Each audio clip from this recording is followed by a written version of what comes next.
I'm writing this down not to scare anyone or seek attention. I just want it documented somewhere so when things escalate, and I believe they will, someone might understand that it started small. Stupidly small, with a flickering light bulb. It began after I moved into the basement apartment of a brownstone in Flatbush, Brooklyn. Rent was cheap because the previous tenant had left in a hurry. That should have been a red flag, but New York's a beast, and I was just happy to finally afford a place on my own. The apartment was cramped but decent. One bedroom, a tiny kitchen with a low-hanging fluorescent tube, and a living area lit by two overhead bulbs mounted in shallow glass fixtures. No windows, save for one narrow slit at ceiling height. It always smelled a little like mildew. The walls were painted a dingy beige, and the ceiling had these dark, faint stains that looked like smoke damage. I figured it was just age. The weirdness started with the bathroom light. I had just finished brushing my teeth one night when the light blinked off for a second, just a second, then came back. But when it did, I swear to God I heard something. A sound. A soft, almost imperceptible gasp. I froze, toothbrush in hand, foam sliding down my chin. I turned the light switch off, then on again. Nothing. Silence. I told myself it was in my head. It happened again the next night. Same moment. Brushing my teeth, eyes droopy with sleep, the fluorescent tube blinked out, and in maybe a half second, and I heard it again. That tiny gasping sound. I put my ear close to the bulb. Nothing. I tapped the glass. Warm. I flipped the switch up and down. Silence. I told myself I was tired, that maybe the buzz of the bulb was messing with my head.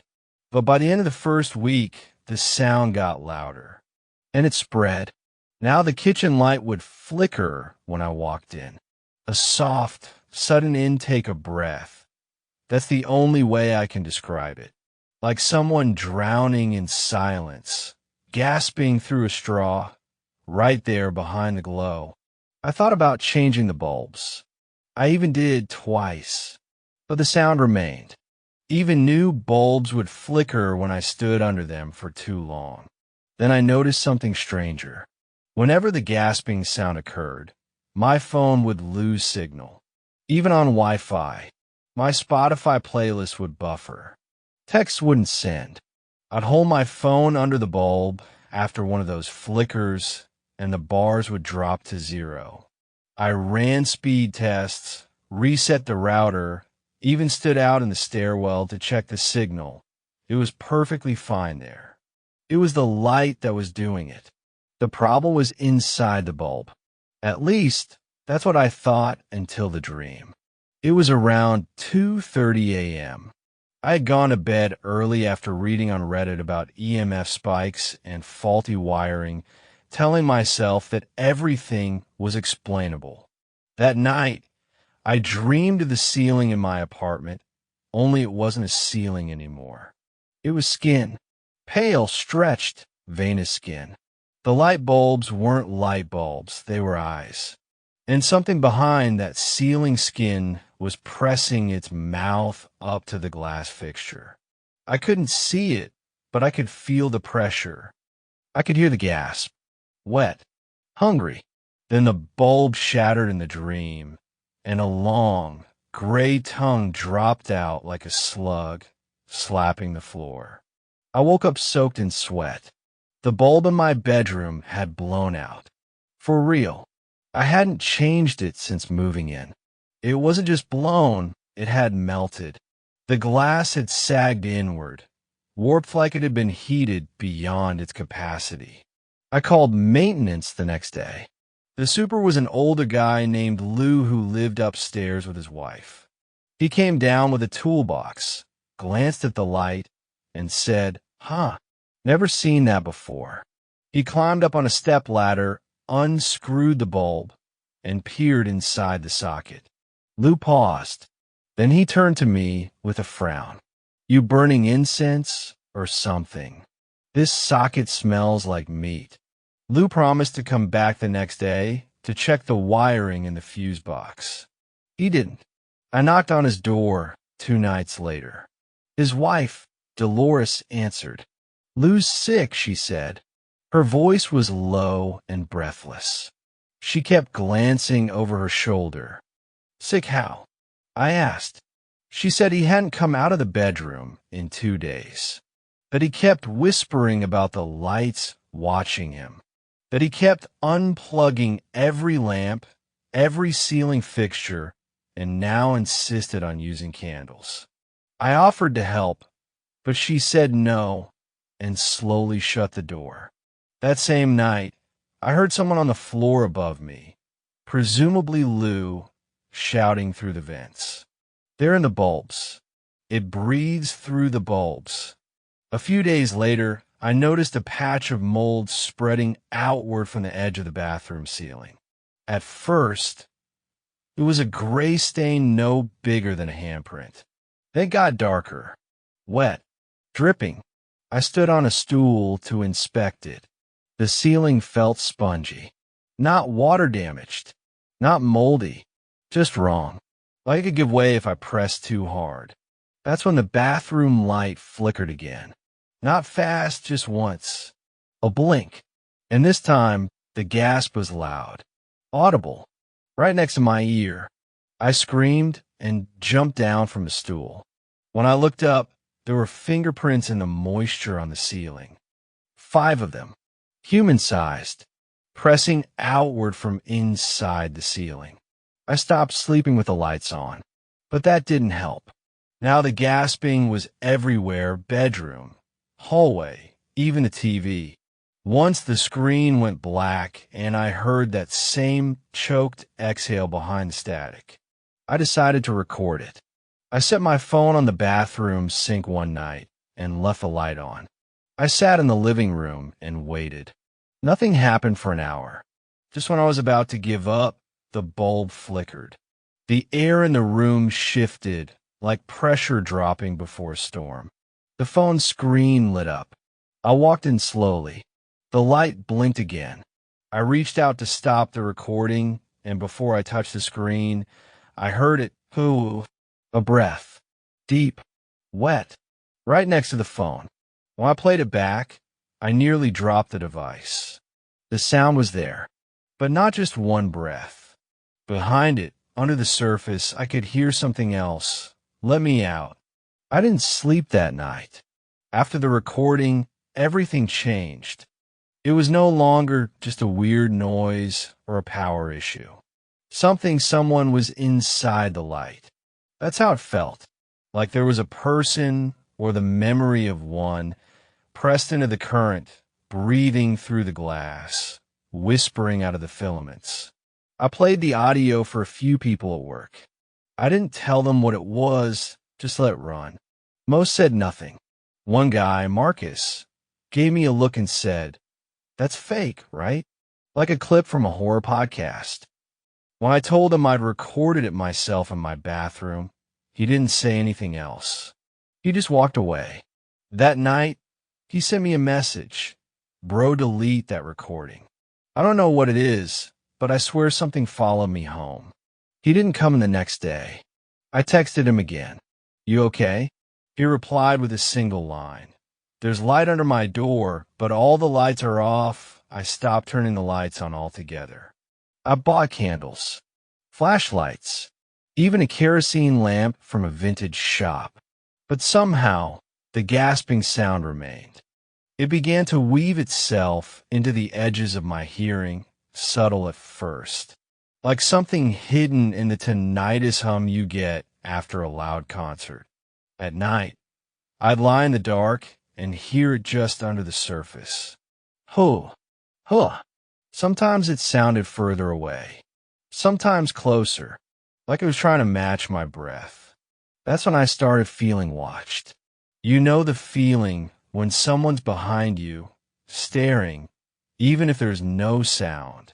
Only for me, the staring came from above, from the ceiling. Desperate, I hired a private electrician.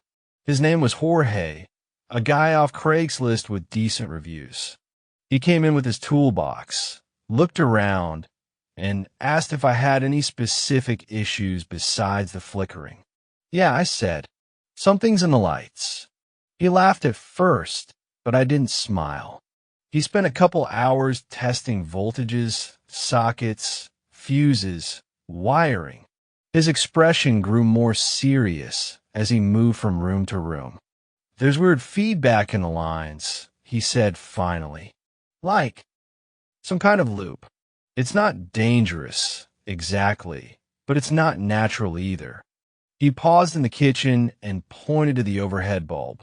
It's drawing power even when the switch is off. He unscrewed the bulb and tested the wires. His brow furrowed. There's heat coming off the line. That shouldn't be possible. Then he pulled something out of the socket. At first, I thought it was dust or a fragment of wire insulation. But when he held it under his flashlight, we both froze. It was a tiny piece of fingernail. Human. Yellowed. Still moist at the edge like it had been chewed off recently. Jorge didn't finish the job. He packed his gear and left in a hurry, muttering in Spanish. I never heard from him again. A week later, the super's wife knocked on my door. I opened it and immediately saw something was wrong. Dolores looked off. Her eyes were glassy, and her lips moved like she was whispering to herself. She had a flashlight. Dolores' sudden appearance at my door caught me off guard. The fluorescent hallway outside my apartment always had that stale, artificial scent, but now it felt suffocating. She held a trembling flashlight in one hand and a small, folded piece of paper in the other. You need to read this, she whispered, voice barely audible, before it's too late. I took the paper from her with shaking hands. It was a note, scrawled in hurried handwriting. They came through the lights. We tried to stop it, but it's inside the house now. Don't trust the electricity. Don't let it touch you.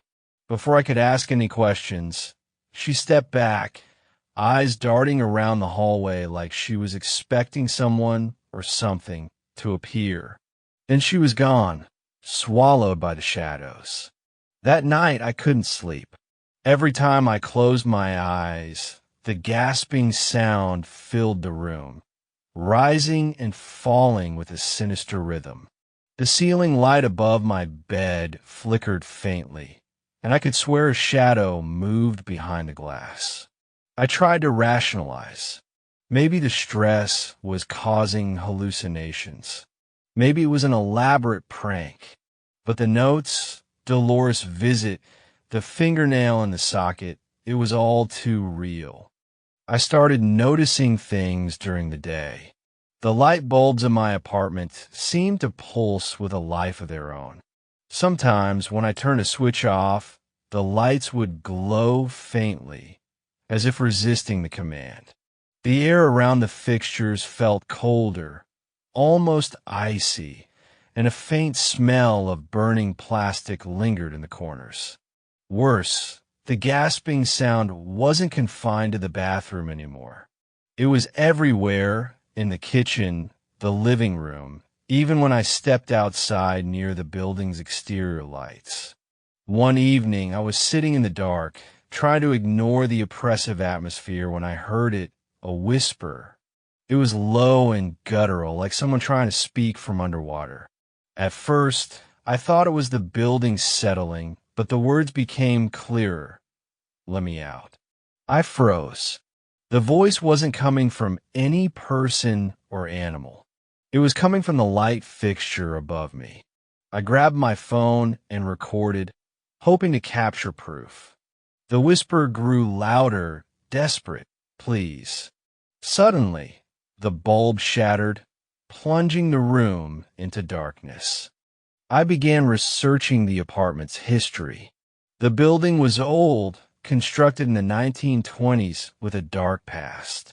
Several residents had reported strange electrical malfunctions, unexplained fires, and disappearances over the decades. In the 1950s, a tenant named Evelyn Marks was found dead in her apartment, burned beyond recognition. The coroner's report was inconclusive, but neighbors claimed to hear screams and see flickering lights late at night. Could Evelyn's spirit, or something worse, be trapped in the wiring? Each night, the gasping and whispering grew more intense. The lights seemed to breathe, pulse, and sometimes blink in Morse code patterns I couldn't decipher. I stopped inviting friends over. I stopped answering the phone. The isolation clawed at my sanity. One night, I woke to find the ceiling light above me glowing red. The gasping was frantic, like the entity was suffocating, trapped beneath the glass. I felt it reach down toward me, a cold, burning sensation crawling along my skin.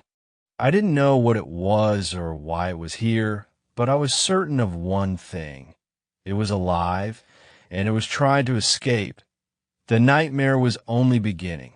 The nights had become unbearable.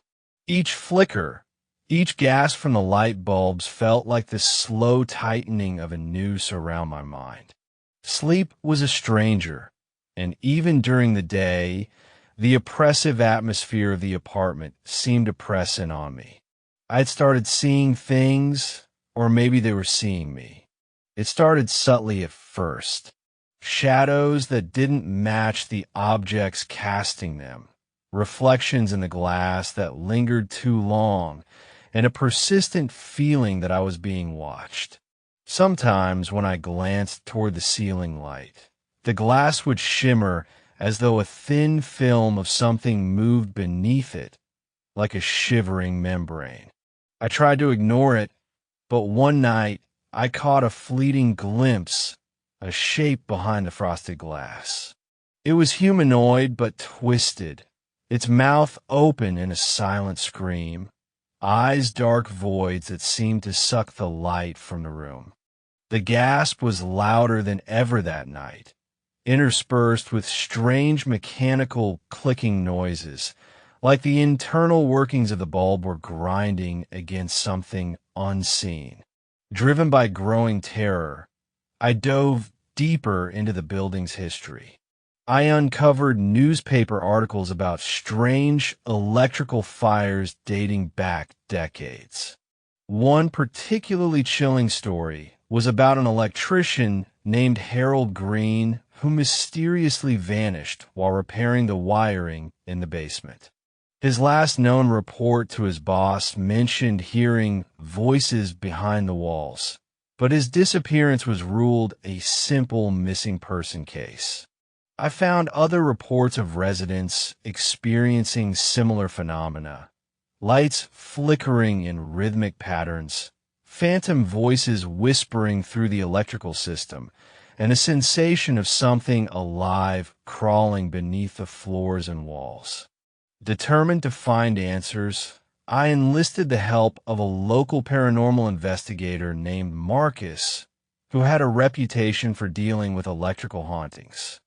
We met in my apartment, the air thick with tension as the gasping sounds filled the silence between us. Marcus brought equipment, EMF detectors, infrared cameras, and audio recorders. His face was grim as he explained, electrically charged spirits, or what some call energy parasites, can sometimes latch onto wiring. They feed on electricity, but they can also influence physical reality in terrifying ways. That night, we set up our equipment and waited. The gasping started shortly after midnight, growing louder and more frantic. Marcus' EMF detector spiked erratically, while the cameras picked up strange, static-like distortions near the light fixtures. Suddenly, the largest bulb in the room exploded, showering us with glass. Amid the chaos, A chilling whisper echoed through the darkness. "Help me." Marcus shone his flashlight toward the ceiling. The smoke from the shattered bulb swirled, forming the shape of a woman, her features twisted in anguish, her mouth moving silently. Marcus explained that the spirit was likely Evelyn Marks, the tenant who had died in the fire decades ago. Her energy had become trapped in the electrical system, distorted, hungry, and desperate to break free. He warned me that such entities often latch onto victims, attempting to possess them or draw them into their realm. The cold sensation I'd felt crawling over my skin was a warning. It was trying to mark me. The following days were a nightmare. I became a prisoner in my own home, terrified of the lights, but unable to turn them off. The gasping sound followed me everywhere, a relentless presence that seemed to grow stronger and more violent. I noticed my reflection in the darkened windows started changing, eyes hollow, skin pale, and always with a faint, flickering glow behind them. Friends stopped returning my calls. I was slipping away from reality, inch by inch. Marcus proposed a risky solution, a ritual to sever Evelyn's connection to the building's electrical system. But it required entering the basement, the heart of the building's wiring, and confronting whatever had taken hold of the place. I knew this was my last chance. If I failed, I might lose my sanity or worse. The house seemed to hold its breath as I prepared for the descent into darkness. Every light bulb above felt like an eye, watching, waiting for me to make the wrong move. The gasping grew louder, almost as if it was warning me, or maybe mocking me. Whatever it was still here, and it was not done yet. The basement entrance sat beneath a loose floorboard in my living room, hidden in plain sight, but long forgotten by me until now. It was a narrow, creaking trapdoor, coated with dust and grime that hinted no one had touched it for years. The air beneath it smelled of damp earth and rusted metal, like a tomb sealed away from sunlight and life. Marcus handed me a flashlight and a small bundle of old wiring tools. "This is where the nightmare began," he said quietly, his voice thick with unease. "If we're going to sever the connection, this is ground zero." As I descended the rickety wooden stairs, the gasping sounds became unmistakable, low, ragged breaths echoing through the dark, cold air. The basement walls were lined with twisted electrical conduits and tangled cables, pulsing faintly as if alive. Flickering lights overhead cast long, crawling shadows that slithered and writhed like living things. The flashlight beam caught something odd, a series of small soot prints like tiny, misshapen footprints trailing along the ceiling. They seemed impossibly black against the faded paint, as if burned in by an unseen creature's footsteps. I felt a creeping sense of dread that I was not alone. At the far end of the basement was the electrical panel, a rusted metal box thick with dust and wires sprouting like veins. Marcus set up his equipment carefully, checking for the highest EMF readings. The device buzzed violently, and the gasping sound intensified to a ragged wheeze that seemed to circle the room. Suddenly, the air grew thick and heavy, as if the walls themselves were pressing inward. The temperature plummeted, and my breath came out in short, visible puffs. Then, without warning, the lights flickered out completely, plunging us into suffocating darkness. In the blackness, a voice whispered, raspy, desperate, but undeniably human. "Help! Me!" It was Evelyn's voice, but twisted, fractured, like a record stuck on a loop. Marcus reached into the darkness and flicked on a small lantern. The beam illuminated a shadowy figure standing near the panel, a woman, her eyes hollow pools of black, skin stained with soot. Her mouth open wide, revealing rows of jagged teeth that weren't human. The gasping noise now came directly from her, each breath a wet, choking sound that filled the room with suffocating despair. Marcus began chanting an ancient incantation he had learned from a rare occult manuscript. The wires around the panel started to glow faintly, pulsing with an eerie blue light. Evelyn's form twisted and convulsed, her gasping morphing into an inhuman scream that echoed through the basement and up into the walls above. I could feel the electricity in the air thickening, crawling over my skin like cold fingers. The panel sparked violently, and the cables writhed like serpents. Then, suddenly, a deafening silence fell. The lights flickered back on, steady and calm.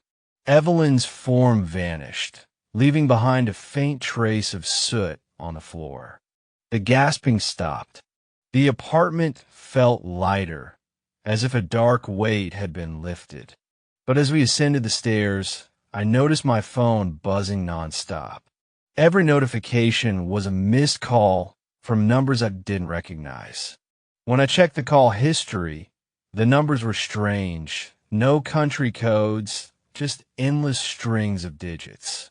And with each call, a faint, ragged gasp could be heard before the line went dead. That night, the gasping returned, not from the bulbs, but from inside my own head. The sounds whispered of darkness, of shadows lurking just beyond sight, and of something waiting patiently beneath the surface, still alive, still hungry. I realized the haunting wasn't over. It had spread. It had found me. And now, I was trapped in a nightmare with no escape. The gasping was no longer just from the light bulbs. It was everywhere. Inside the wires, inside the walls, inside me. I could feel it breathing. The gasping didn't just stay in the background anymore. It invaded every corner of my life, every quiet moment. It was there when I woke up before I even opened my eyes, a wet, ragged rasp that seemed to seep from the walls themselves. It wasn't just sound now. It was a presence of force pressing into my mind like a vice, tightening slowly, inexorably. Sleep became impossible. When I closed my eyes, I saw flashes, images of soot-stained faces with mouths stretched unnaturally wide, gasping in silence. My reflection in the mirror would sometimes flicker, and for a split second, I'd catch a glimpse of a blackened mouth screaming from beneath the surface of my skin. My phone's screen showed static, then faint, burning fingerprints trailing across it as if someone or something was trying to reach through. At work, I found myself distracted, haunted by the echoes of that gasping sound. Colleagues started to look at me strangely, whispering about my pale face and jittery behavior. I tried to explain, but who would believe a voice behind the light bulbs? The paranoia grew. Then came the electrical disturbances. Lights flickered uncontrollably throughout the apartment complex. Neighbors complained of phantom noises and cold spots in their own homes. On one occasion, the entire building lost power for exactly 13 minutes, and during the outage, the faintest sound could be heard, gasping, wheezing, almost like a chorus of unseen breaths. The local electrician was baffled. "There's no logical cause for this," he admitted, his voice trembling. It's like the wiring itself is alive. Determined to end the nightmare, I plunged into research, old newspaper archives, occult manuscripts, online forums for paranormal encounters. I discovered a chilling pattern. In towns across the country, there were similar reports of unexplained gasping sounds linked to electrical systems and soot markings inside homes. All traces led back to an ancient legend of a spirit bound to the electricity that runs unseen beneath our feet and inside our walls. The spirit was said to be a soul trapped in torment, a being born from a tragedy long ago, an accident at a power plant that left 100 workers dead, their souls unable to cross over, condemned to exist within the hum and flicker of electrical currents. Armed with this knowledge, I found instructions for a ritual meant to sever the spirit's hold on the living world. It involved burning specific herbs, wiring an old bell to a power source to resonate at a particular frequency, and chanting words in a forgotten language to soothe the trapped soul. I prepared the ritual late one night, the apartment filled with smoke and the low drone of the bell ringing in eerie harmony with the flickering lights. The gasping grew louder, more desperate, almost furious, as if the spirit was fighting to stay. The air thickened, and I felt an invisible pressure pushing down on my chest. My vision blurred, and I could see shadowy forms swirling just beyond the edges of light, figures with soot-streaked faces and gaping mouths. One of them reached out, its fingers long and twisted like burnt wire, and I barely managed to finish the chant. Then, suddenly, silence. The lights steadied, the gasping ceased, and the air felt lighter than it had in months. Exhausted, I collapsed on the floor, tears streaming down my face. I thought it was over, but as I reached for my phone, a notification popped up, a missed call from an unknown number. I stared at it, heart pounding. The screen flickered, and just for a moment, I heard a faint, chilling gasp, as if the nightmare wasn't gone at all. The gasping wasn't just a sound anymore. It was a warning. The silence that followed the ritual was deceiving. For days, I basked in a fragile peace, convinced I had banished the entity that had clawed at my sanity for months. But I was wrong. The gasping didn't die. It merely changed, lurking beneath the surface like a slow poison, waiting for the right moment to erupt once more. One evening, as rain hammered the windows and the sky grew heavy with thunder, the lights flickered again. But this time it was different, deeper, more urgent. The gasping sound filled the apartment with a cold, wet rasping, like lungs desperate for air, yet suffocating in darkness. I turned toward the bathroom, the source of so many early warnings, and my eyes caught something horrifying on the ceiling above the tub. The soot prints, the grotesque, claw-like marks that at first made me suspect the presence, were crawling, moving slowly, as if alive. They twisted and spread, blackening the paint, morphing into faces with wide, empty mouths gasping silently in eternal agony. I fled from the bathroom, but the sound followed, trailing me like a shadow I could never shake. The gasping whispered my name, each breath laced with accusation and despair. My phone rang incessantly, dead numbers, calls that connected only to silence, and sometimes that horrible rasping. Sleep became a distant memory. The faces in the soot began appearing everywhere, in the patterns of the wallpaper, reflected in the cracked glass of picture frames, even in the light itself.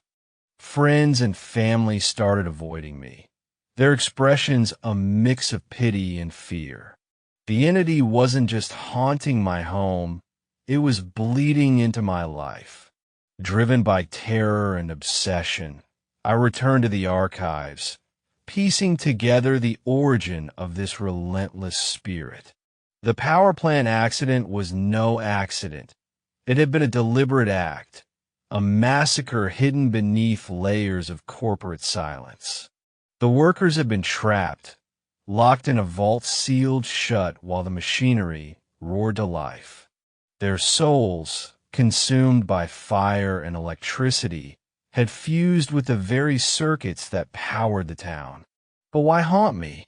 I had no connection to that tragedy, except that I lived in an apartment built atop the old plant's ruins. The gasping was their tether to the living world, a scream encoded in electricity itself, seeking release through anyone who disturbed their resting place.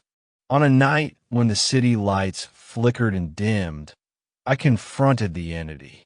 Armed with the knowledge of the ritual and a newfound resolve, I prepared once more. This time, however, I understood the cost. To sever the bond, I would have to become a conduit, absorbing the pain, the torment, and the breath of those trapped souls. As the gasping crescendoed into a deafening roar, the soot faces converged on me, their mouths wide and desperate. The bell tolled, the herbs burned, and I spoke the ancient words as the entity surged into my body. It was agony, an unbearable flood of sorrow, rage, and suffocation. But slowly, the gasping began to fade, the faces dissolving into ash. When dawn broke, I was alone, my body weak, my mind shattered, but the apartment silent. The gasping sound was gone, replaced by a calm so profound it felt unnatural. But the light bulbs? They never stopped flickering. In their brief glimmers, I could swear I saw a shadow, a dark mouth, opening and closing just at the edge of vision. And sometimes in the dead of night, when the world is quiet, I still hear it, one last, desperate gasp that echoes from the wires. The gasping never truly leaves. It waits, and it remembers. I write this as a warning to anyone who hears the gasping from their light bulbs, who sees the soot prints crawling across the ceiling, or who feels the breath of something not their own in the wires. Do not ignore it. Do not try to silence it, because some voices do not want to be heard. They want to take you with them. The nightmare is real, and it breathes beneath the light.